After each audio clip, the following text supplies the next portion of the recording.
All right, man, another episode of Cozy Corner of Cinema. We are on episode number 23 right here. Hope you are all doing very well this past week. Hope you are all sticking through with your ambitions and with your creative endeavors.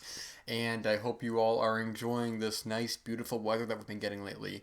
It's been a very good time right now. It's pretty warm, I gotta say. Today's a little chilly, but overall, it's a nice kind of t shirt weather. You go out, you kind of touch the grass, feel the sun on your skin. Man, this is truly what life is made of, man. It's absolutely beautiful outside. And I'm definitely going to be spending some time outside in a little bit after this. But right now, we're inside recording episode 23 right now. Today is September 2nd, 2022. And I know it goes without saying, you always hear this, but geez Louise, man, this year is flying by. It feels like it was just May a couple months ago. It's totally wild, man. And I thought I'd do something a little bit different this episode, where inspired by the Pure Cinema podcast hosted by Elric Kane and Brian Sauer. Every month they go through the Blu-ray releases that month, and I always love those episodes. I think they're very interesting. I thought, why not do it myself, you know? Kind of go through some of the titles coming out this month, give some recommendations, some stuff that looks interesting. And whether or not this is interesting or not is all up to you. It's in the eye of the beholder, but hopefully I'll give some recommendations here this month. I haven't really looked at what's coming out this month, just kind of skimmed through briefly, and a couple things I know I'm going to be talking about a little bit, but overall, let's just go right into it, man. So I'm on Blu-ray.com, and we're going to go with one title that was just released yesterday, and that is the film Dinner in America, which I believe was directed by the director of the Bunny Game. I think that was the same filmmaker, if I'm not correct there. I don't know. The Bunny Game was a film from 2011 that kind of had some talk around it. Fairly controversial film, very violent, sexually extreme, that sort of stuff. And okay, so does look like it is the same director, Adam Reimeyer. And it's been a long time since I've watched the Bunny Game. I remember not being too crazy about this one, but Dinner in America is out, and I believe that Arrow UK may have put out a Blu-ray of this already. This is just getting its US release, and I'm pretty sure. I remember hearing some talk about it a little bit ago. Not sure what the critical reception is on that, or general reception, I should say, but check it out if it sounds interesting to you. I'm not too terribly familiar, but I am kind of interested with it being the director of the Bunny Game, kind of doing something different in that regard. So September 6th, we have a whole lot of 4Ks coming, man. Gosh, man, there's a lot to talk about right here, so I guess we'll just jump right into it, man. So first one up here is Blowout. Directed by Brian De Palma, starring John Travolta and Nancy Allen. This is coming from Criterion. This is an upgrade from their Blu-ray. And Blowout is a phenomenal film, man. It's my favorite Brian De Palma film. Probably this and Phantom of the Paradise, but I would say I like this more. This is a terrific paranoia film, which is one of my favorite kinds of films. You know, especially this was, I don't know what year this was, 80-something, but this is 81. But I love the government kind of paranoia films, the films of Alan J. Pakula, or you know, something like this, for example. You know, the Parallax View is one of my favorite films, which is it's just terrific paranoia kind of government conspiracy film. And this is one as well about John Travolta, who plays a sound designer for a film, or a sound engineer, whatever the term is, somebody who gets sounds for films. And through this one night, he hears and sees a car crash that ends up being something a bit more going on, and the choice to pair this with, obviously, would be Coppola's The Conversation, which I've mentioned briefly, which, I mean, would be an obvious double feature, but not a bad double feature, both about sound engineers who get in over their head on this one thing, and both have fairly nihilistic endings. Blowout is one of De Palma's top-tier films. I think it's generally kind of considered to be, you know, you hear a lot of people say this is his best film, this or like Dressed to Kill or something like that. I think this film is much better than Dressed to Kill, which is a film I like as well, but Really terrific film. Definitely going to be grabbing this one because I don't have the Blu-ray already. But some other 4K upgrades we have coming this week. We have The Funhouse coming from Scream Factory, directed by Tobe Hooper. And you know what? To be honest, I'm going to be interested in rewatching this because I've only ever seen it once, and I remember not really being that crazy about it. I'm actually quite the Tobe Hooper fan. Of course, with Texas Chainsaw Massacre being one of the best films of all time, but I think Eaten Alive is a really terrific, really insane alligator film.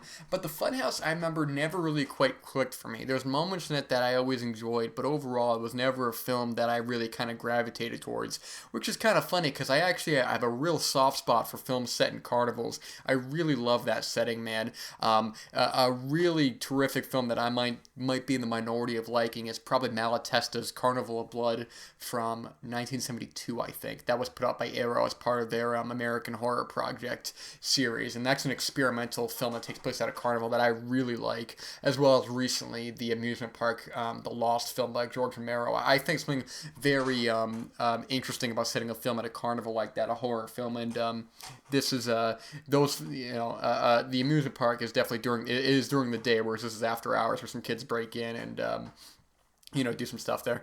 But, it's not a bad film overall, but one I'd want to rewatch. And also on this week, we have the first 6 Star Trek films being put out in 4K. Now, this is pretty interesting, man, because I know people say that that it's the even-numbered Star Trek films that are good, but I don't think that's entirely true, man, at least not until a certain point, because if you're not familiar, at least with the Star Trek films, there's the first 6 with the original series cast and crew, and then kind of the bridge of that, no pun intended, where you have the next generation cast and crew come in, is you have Generations, which has William Shatner, Scotty, and you have James Doohan, and gosh, man, I'm blanking on his name, but they're in the film as well to kind of like bridge it over. And the next gen films, I don't think any of them are very good, but I think the original films, for the most part, are good. The only real one that I don't like is probably Star Trek V, where it's been a little while since I've seen it, but Star Trek V is, directed by William Shatner. There are actually some fun moments early on that I quite enjoy. I really enjoy the stuff when it's Bones, Kirk and Spock going camping. It's a very kind of silly, some silly sequences, but overall, I find these sequences to be more working towards the character's friendship than in the long run of the film. The plot gets pretty ridiculous, involving some very kind of religious kind of ideas going on here that I won't get into, but it's never, I think generally speaking, it's a film that is considered one of the less in the series, but overall the rest of the films are pretty terrific, and I know people aren't crazy about Star Trek the motion picture, but I really have had a strange kind of attraction to the film. It feels very experimental, very different than what you would expect from a film adaptation of this. I can definitely compare to films like 2001. This is a very slow film like this, where oftentimes you get sequences that take their time, like the ship docking early on. Very cool imagery. I love the third act of this film when they actually are going towards V'ger and all that stuff. I think there's a real cool 70s kind of feeling to it that it feels kind of otherworldly, yes, for sure, but they're on a soundstage doing this, but it still feels like very alien, and I think this is just such a cool and unique film directed by Robert Evans, I believe, if I'm getting that correct. But I think this is a film that has, I hope people will give a chance to, and hope they aren't turned off by the reputation of it, because it's, if you're expecting a certain kind of film from this, like a closer to an episode of the show, then I think you'll be disappointed. But if you're interested in slow 70s sci-fi films like The Andromeda Strain, films like that, or maybe even Silent Running to a certain extent, it's not nearly as slow, or even like THX or something like that, then I think you're in for a real treat with this one. And of course, Star Trek II, which is a classic science fiction film. It's a film that kind of breaks all boundaries, where you don't have to be familiar with Star Trek the show at all to know to really be able to get into this film. And this is tied to an episode of the show with Ricardo Montalban playing Khan. But this is a great revenge film, great film about characters having to go through changes, specifically Kirk, who it's more rewarding if you've seen the series up to this point, and seeing this character having to face with a no-win scenario, which comes back later into the film. Very terrific film. Don't think I need to say much on that, and I'm going to try to move ahead a little bit because I'm spending a lot of time on this. But Star Trek 3 as well, I think is very good. Great Klingon portrayal, or great character from Christopher Lloyd. He's really great in the film. Star Trek 2 kind of directly leads into Star Trek 3, which has always been kind of a little bit of a problem that I've had with the ending of Star Trek 2, is that because after a really powerful third act, the ending kind of it gives a little bit of levity, which I have kind of mixed feelings on, but overall, Star Trek 3 I think is really terrific, and Star Trek 4 is a lot of fun as well. This is just a really kind of one of my more preferred type of Star Trek kind of storylines of characters in a different time period and out of their element. There was an episode in the original series where they go back to the 40s, which is one of my favorite episodes. And this is just a really fun movie. Great, they're in San Francisco trying to get their ship repaired or trying to get some stuff for, there's like a whale in the sky they have to get some materials for. Really fun stuff. Love seeing this kind of film. And Star Trek 6 as well, which is a great final send-off to the original series, which is until they brought some of the actors back from Star Trek Generations, and then of course they brought back Leonard Nimoy for the 2009 Star Trek film As Long as Into Darkness, which between those two films and Generations kind of sours the impact that the end of 6 leaves. But overall, it's a very good film. I think that's oh gosh, what's his name? As the main Klingon on that film. I have to look this up. It's such a big name that I'm going to forget about. Christopher Plummer, that's right. I don't know. I was trying to think of Christopher Lee, and I'm like, that's not him. But yeah, Star Trek 6 as well. Yeah, really, honestly, if you have not seen these films before, do yourself a favor and check these films out, man. Even if you're not a big Star Trek guy, I mean, I'm very interested in picking up this 4K set because I would love to. It's been quite a little while since I've actually sat down and watched the films, and I would really love to just rewatch these, man. Even Star Trek 5 that I'm not crazy about, I think would be a real treat for sure. Also on this day, we have 3:10 to Yuma, which is coming to 4K, the remake by, who is it, Ridley Scott that did that one? I'm not actually sure about that, but this is a really, really solid, I'm sorry, James Mangold. One of my favorite filmmakers, James Mangold, directed one of my favorite films, Copland. What am I talking about, man? I'm going insane. But, yeah, this is a great film I didn't get to a little bit later. Great Western with Russell Crowe and Christian Bale. Christian Bale's got to transport Russell Crowe to this train at a certain time and the problems that come with it. Really great contemporary Western. I know this is a remake, and I haven't actually seen the remake, but if by some chance you haven't seen this film by now, this is the perfect time to do it, coming to a 4K Steelbook. I don't know if this has actually been on 4K before. It might just be a Best Buy exclusive Steelbook, but overall, worth checking out nonetheless. Also on this day is a film I've talked about a little bit before, Happening, from last year, even though I watched it this year. Really a terrific French film, one of my favorites of the year if we're going to count it as so. If it's 2022, one of my favorites of the year. If it's 2021, one of my favorites of last year. Really great film as well. Highly recommend that. And on September 13th, we have quite some more 4Ks coming, man. We have Platoon coming from Scream Factory, one of Oliver Stone's best films and one of the best war films ever. This is one that I got to a little bit later in terms of my film history, where it's one of these big films that I just hadn't seen until probably about 2 or 3 years ago or so, and what a surprise, it's terrific. And there's one sequence in the film that I've mentioned before with some friends that, if anyone else thinks this as well, let me know so that we're not crazy. But basically, Oliver Stone was in Vietnam, and, in the late 60s. So in 79, 80, we had Ruggero Deodato's masterpiece, Cannibal Holocaust. And there's a sequence in that film where the characters end up burning the huts and burning the villages down of one of the tribes that are living out there. Now, there's a sequence in Platoon that... Oh, drop something. There's a sequence in Platoon that the music and the sequence itself has, every time I see the sequence, it reminds me so much of that sequence in Cannibal Holocaust, more so than just villages being burned down, these kind of baboon huts, but the way that it's framed, the way the music is, it's me and my buddy brought this up, and every time I think of it, I'm like, that seems like such a lift from Cannibal Holocaust, and I mean, it would have made sense that Oliver Stone may have seen that film at the time, but it's one where if you've seen both these films, I'd be very interested if anybody else has made the connection or not. But moving on, yeah, if you haven't seen Platoon, definitely check it out. Real great film. The Fog as well, coming to 4K. I believe this already had a 4K from Studio Canal in the UK, from Scream Factory. Really enjoyable Carpenter film. Not one of my favorites by him. It's one that I've seen a couple times, and I think I'm waiting to kind of love.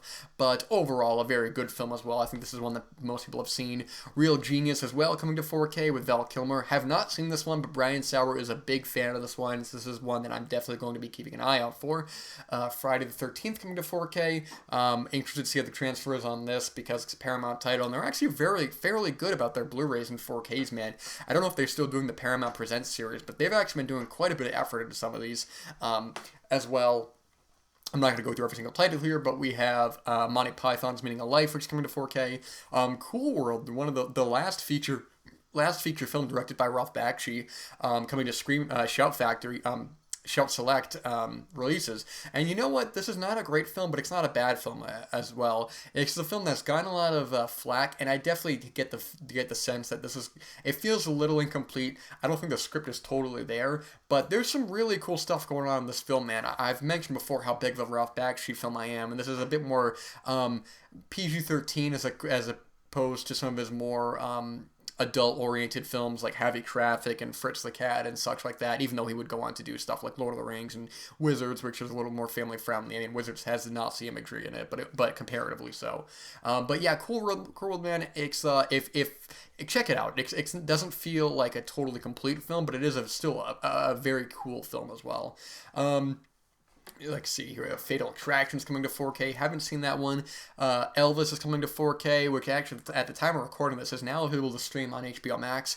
I don't think I even talked about the film. I'm a big Elvis fan. He's one of my favorite artists, and I had kind of mixed feelings in the film. I won't get too into it because I think people who are more knowledgeable about Elvis can go more in depth about it. I enjoyed the film for what it was, but I thought the editing and frantic camera work was very nauseating and off-putting. I think that there are moments of real geniusness from Austin Butler's performance, and overall he does a really fantastic job. But I think the best sequence in the film is when he has sort of been fed up with his Las Vegas residency and kind of lashes out at Tom Hanks's character, and that's probably the closest in the film that we get to any actual sort of depth to Elvis as a person. Overall, it's enjoyable enough, but it's not one that I'm going to rewatch. It could have been a lot better. The Amusement Park is also coming to Blu-ray this day from Shudder. This was the Lost George Romero 40-minute film from, I believe this came out right before The Crazies or right after. I might be wrong about that, but this is a really cool film. This is surprisingly enough a very creepy film as well. Very haunting performance by the lead in here, whose name I'm blanking on, but who's been in other Romero films. Overall, a really terrific film, and if you don't have Shudder, this is one you definitely got to keep an eye out for. Takeout, directed by Sean Baker, one of my favorite filmmakers working. And I know the filmmaker's name I'm blanking on, who I will pull up right now. Have not seen this film, but I'm definitely going to be grabbing this when it comes out. And the other director I meant to say was Shih-Ching. So definitely curious about this one. I like how Criterion's putting out some of these older films by some of these newer filmmakers. Like they just put out Daddy Longlegs and the Safdie Brothers, which actually isn't too bad of a film. I wasn't really crazy about it, but it's interesting overall. And let's see, Rollerball coming to 4K as well from, I think, Scream Factory or Shout Factory. I have Roller Babies, have not seen Rollerball, so I'm going to have to pick this one up. I'm going to try to speed along through some of these because I'm running out of time a little bit, but we also have some other stuff coming out soon. We have some more titles from, I think VSI put this out. This is Wild Eye. Slaughter Day. They've been putting out some real cool titles recently. They've been putting out Suburban Sasquatch and LA AIDS Gabber. They've been doing like a whole line of these kind of films, and I think that's really cool, man. I have not seen this one, but definitely interested in what they are doing. So, moving on here, we're going to go into September. Let's see here. I just want to make sure I have some room for the rest of these. All right, I'm going to speed through some of the rest of these, man, but it's going to be A-okay, good to go, man. September 20th, man, we got a couple 4Ks coming. We got Poltergeist, The Lost Boys, and Crawl. Poltergeist is a film that I think is pretty good and never been one of my favorites, but is considered a classic in its own right. The Lost Boys, man, it's a film that I think I've always wanted to love, but I don't think I totally love yet. It's a film I like a lot, and there's a lot of stuff in it, but for whatever reason, it's not one that I totally click click with. And honestly, I'm really not crazy with this cover art, except I don't think it's the best indication of the film. Crawl as well from a couple years ago, Alexander Raja, I think it's a real cool film, man. It's a real fun kind of alligator in a house film. Who's leading this film? Riley Keough or Keough, however you say her name. She's just, I mean, not, I'm sorry, not Riley Keough.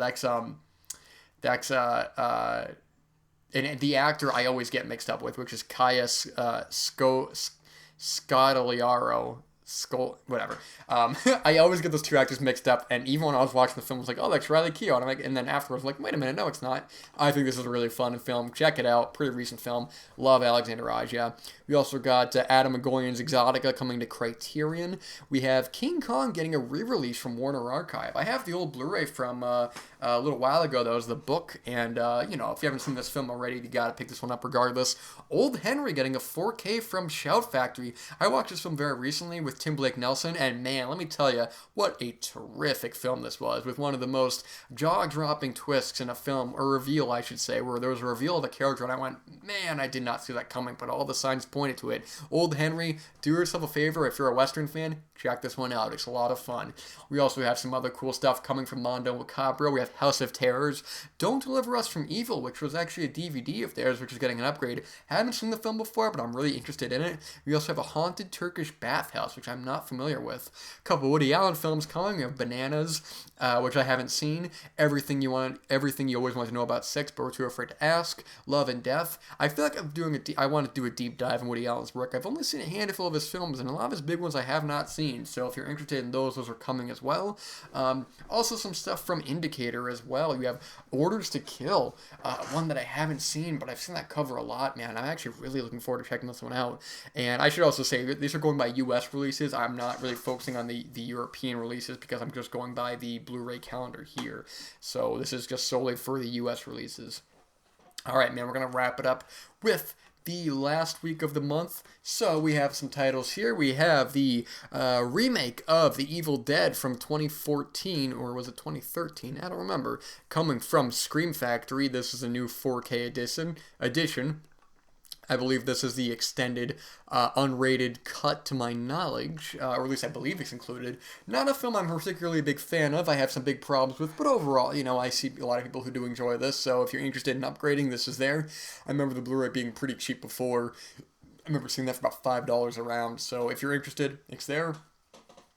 This is one of my favorite films coming to 4K, which I'll definitely be upgrading, and a filmmaker I've mentioned before on the show from 2008, Martin McDonagh's In Bruges. This is coming to 4K as well, and I mentioned before he has his new film out this year, The Banshees of Inisherin, I think was the title of the film, and this is just one of my favorite films, period. A great pitch black comedy with some really heart-wrenching drama, but some real gut-busting comedy in this. Colin Farrell, Brendan Gleeson, and Ray Fiennes, and Brendan Gleeson and Ray Fiennes just have one of my favorite interactions in the film at a dinner table, which is just so funny, man. I love this film, and this is a no-brainer, I doubt, of an upgrade for me, because I already have the regular Blu-ray that came out.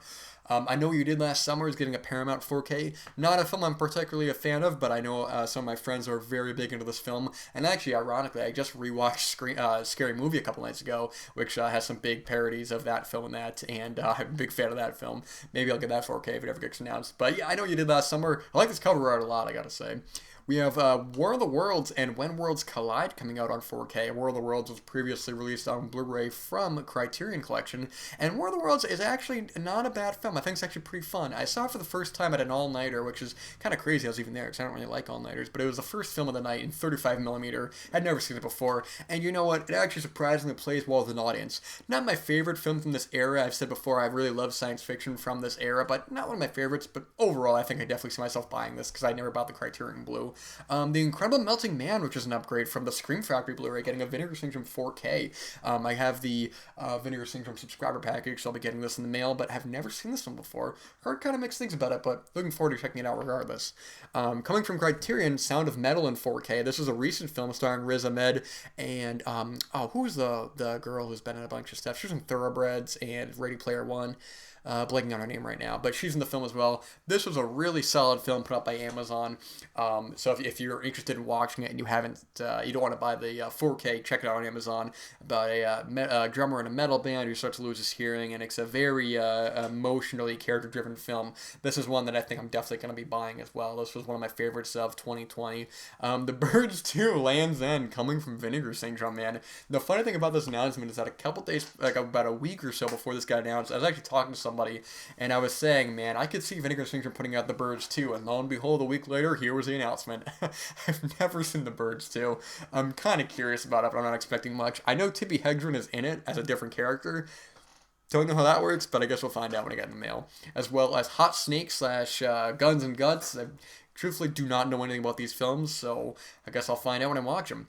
Coming from AGFA, we have the films of Doris Wishman, the Moonlight Years. And if you remember that AGFA recently put out the films of Doris Wishman, the Twilight Years, and I have that set as well, and I actually just watched Double Agent 73 a couple nights ago, and man, oh man, what a strange film, but entertaining nonetheless. So this is one that I'm definitely going to have to be grabbing from the website. And I should also mention that when it comes to a lot of the company's titles, like Vinegar Syndrome, Severin, and all that, they're put on Amazon later. These are going by the Amazon release date, so if you're interested in some of these films and you want them earlier, go to the websites and buy them, because I know that a lot of people already have their copies of the Doris Wishman set, and this is not coming out to the end of September. As well, speaking of Severin, we have the incredibly strange films of Ray Dennis Steckler, one of the many box sets of directors Spotlight they've been putting out. Before they had Al Adamson and Andy Milligan, and now they have Ray Dennis Steckler, whose films I am not familiar with, but you know what? I am very interested in this box set for the right price. Hudson Hawk, coming from Kino, a film I'm not terribly interested in and have not seen, but this is a big cult film as well. People either love it or hate it, but people who love it seem to really go to bats for it. So if you're interested, it's there. This is what I'm really looking forward to, which is Martin Scorsese's World Cinema Project number 4. I have the 3 previous sets by Criterion, and there's some real gems in there. There's that film in Cineang from Volume 2 or 3 that I thought was just one of the best films I saw that year. Really terrific stuff, and this is a definite purchase without a doubt. Let's see, we have some standard releases coming here. We have like Last Action Hero coming, which already got released before. This might just be a standard edition, but Last Action Hero, great Shane Black kind of poking at a lot of the films of the era, but yeah, really great film as well. And scrolling down here, we have some other stuff coming, some minor stuff, some big releases, some of the Vinegar Syndrome partner label stuff, Viva Erotica, and the Acid King documentary, which apparently I've heard is very good. I saw some low ratings online, so I hadn't seen it, and the runtime kind of put me off. But I had a friend of mine said he really liked it a lot, so it's on my list. So yeah, man, I was somehow, gosh, I had to skip through a couple titles there, some titles I would have liked to have talked about. But that is September, the September Blu-ray releases. Wow, what a mouthful, man. Jeez Louise, gosh, I feel like I need a glass of water after this, man, you know? But yeah, man, I hope you enjoy this kind of thing. If you want to see me do more of these Blu-ray kind of talk videos once a month, I would totally love to. I had a lot of fun with this, and hopefully I recommended you some good titles. Hopefully I turned you on to some good titles, and that's all I got, man. So that's all I got. The weekend's here. Hope you're all enjoying this nice Labor Day weekend. This is a time for you to relax and enjoy your time, or to work hard and get what you need to get done. I know I'll be doing some of that, my man. Some good writing is going to be done this weekend, guaranteed. But with that said, hope you're all doing extremely well. I'm looking outside. It's a picturesque day. It's like Terrence Malick out there filming. It's just that kind of beautiful imagery out there, man. It's truly emotional just looking outside. But I'm going to leave it at that. To all of you, have a fantastic weekend. I'll be back next week. And until then, all the best. Cheers, man.